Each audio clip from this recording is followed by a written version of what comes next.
Every dealership in America is built the same way. Bright showroom up front, glass, coffee, balloons, and then after you've picked your truck, after you've shaken hands, after you think the deal is done, they walk you down a hallway to the last room. Small office, one desk, a man you've never met. And here's what nobody tells you. Everything before that room was just the appetizer. Last year, Ford, the company, lost $8.2 billion, worst headline number in years. But buried in that same earnings report is a division that made $2.6 billion in profit, up 55%. Not trucks, not the F-150, the loans. And at General Motors, their lending arm made more money last year than the entire corporation's bottom line. The bank out-earned the company that owns it.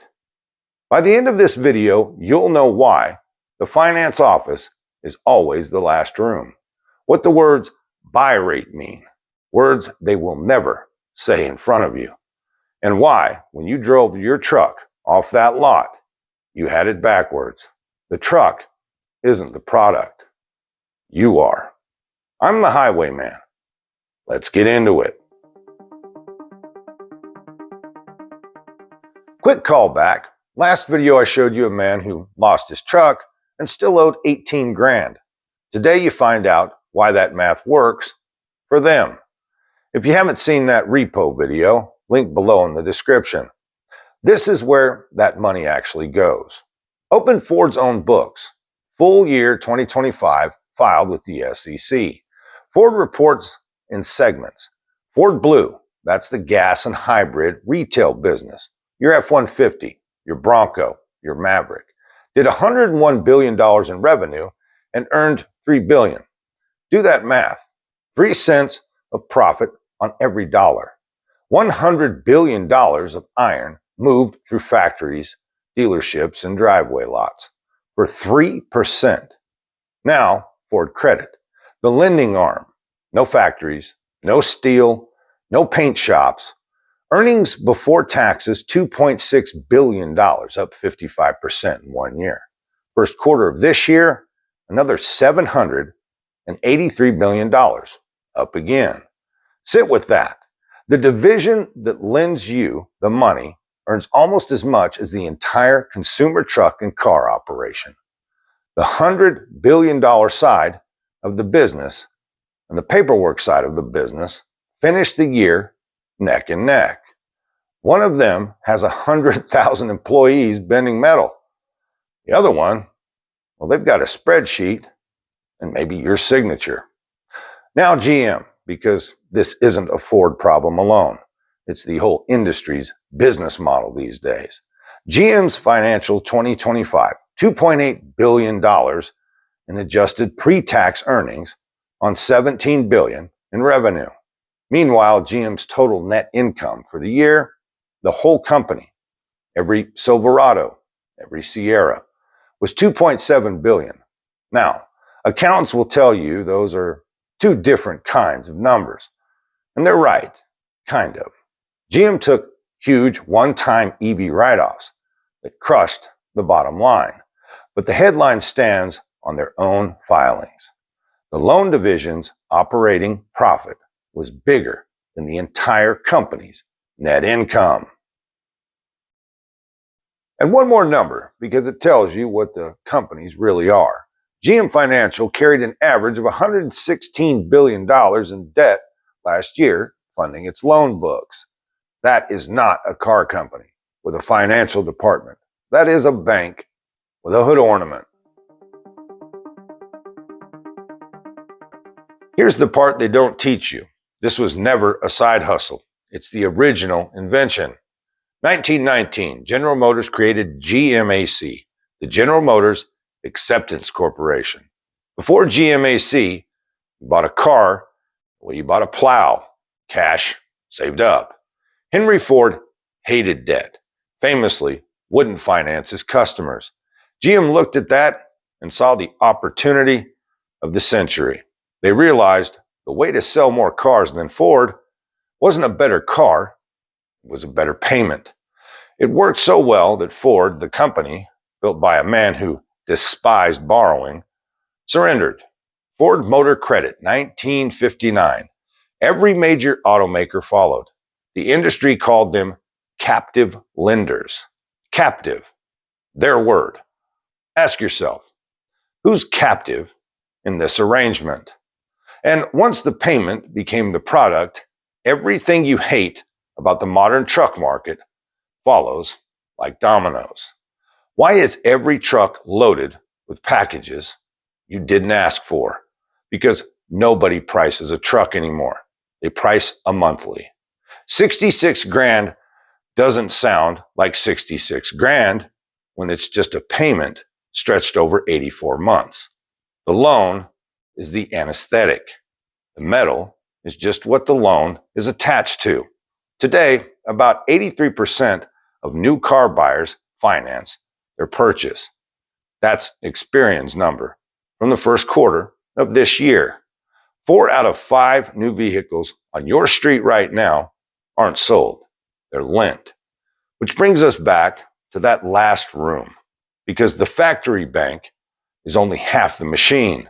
The other half is waiting behind that desk.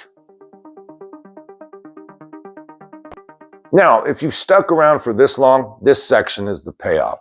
You're about to really learn some inside information. The F&I office, finance and insurance. It is the last room on purpose. You're tired. You're mentally moving in already. You've pictured the truck in your driveway. Hell, you've even told your brother-in-law all about it by now. Every psychological switch is set to yes. Well, that's when the real selling starts. Here's the mechanism. And I want you to remember 2 words: buy rate.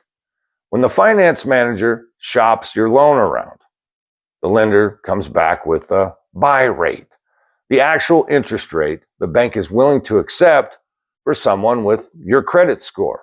Let's say it's 6%. Well, the dealer is allowed to mark that rate up. Yeah, I know. Crazy, right? Typically 1 to 2.5 points, capped around 2 to 3, depending on the lender and, of course, whatever state you're in, and present you the marked up number as if it's your rate. Good news. We got you approved at 8%. The spread between what the bank required, what you signed, is called dealer reserve. The dealers keep it every month inside your payment for the life of the loan. So is that illegal? No. Do they have to tell you the buy rate exists? Also no. How common is it? Researchers at MIT looked at dealer-arranged loans in a 2023 analysis. 78% carried a marked-up rate, averaging a little over 1 percentage point. Small number, big money. On a $30,000 note, over 5 or 6 years, a point or two of markup is several hundred to a couple $1,000.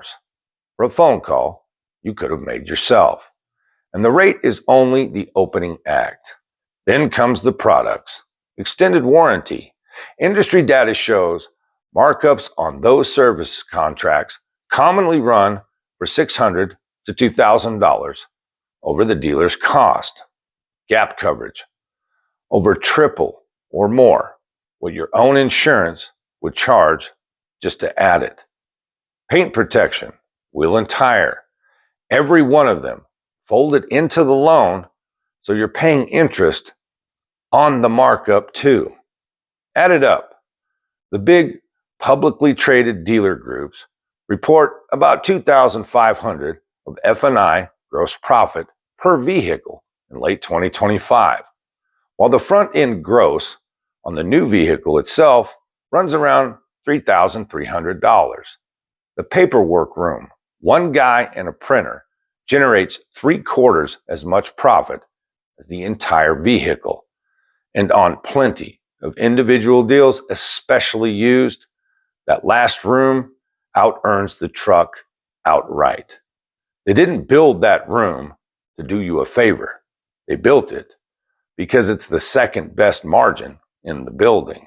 And the first best is the captive bank collecting your interest for the next 7 years. Now, connected to everything else in this series, why did trucks explode to $66,000 average? Partly because the payment machine let them. When the lender standardized 72 and 84-month loans, the sticker stopped mattering.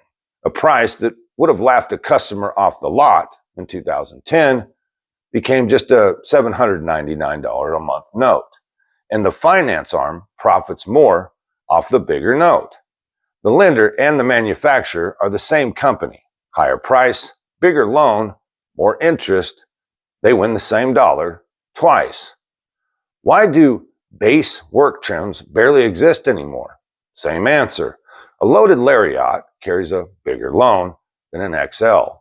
The bank inside the automaker has no interest in selling you less debt.